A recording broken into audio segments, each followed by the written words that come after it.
এদিকে পুরোটা গায়ের মাঝে দেখেন প্যাক লাগালাইছে। এদিকে এদিকে শীতকাল নাই রোদ, শুধু কাপড় চোপড় নষ্ট করলে হবে? এগুলো শুকাবে কোথায়? এ মিয়া এদিকে এদিকে কোনো কথাই বলা যায় না। কোনো কথা বললে এখন এই প্যাকের মধ্যে সে শুয়ে যাবে।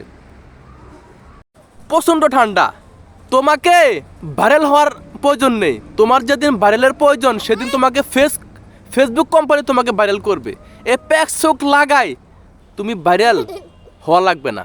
আসো, তুমি চলে আসো, আসো। তুমি প্যাক লাগাই ভাইরাল ভাইরাল ভাইরাল বললে হবে না।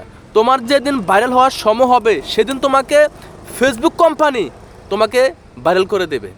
এ প্যাক স্যাক লাগায়, প্যাক খাইবো, প্যাক লাগাইবো, মুখে লাগাইবো, হাতে লাগাইবো। এগুলা জামা কাপড় কে দেয়?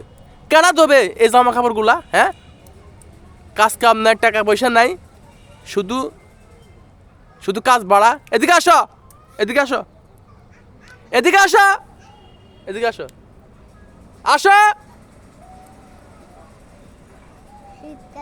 বাংলাদেশের ভাই ও বোনেরা, আপনারা যদি পারেন এই ভিডিওটা একটু শেয়ার করে দেন। এই ছোট্ট মেয়েটা ভাইরাল হওয়ার জন্য সে গায়ের মাঝে প্যাক লাগাচ্ছে। ভাইরালের বুকে কি আছে? ভাইরাল হলে কি পাবে আমি সেটা বুঝি না, কিন্তু এই ছোট্ট বাচ্চাটা বুঝে ফেলেছে যে ভাইরাল হলে লাভ আছে, লস নাই। এদিকে আসো।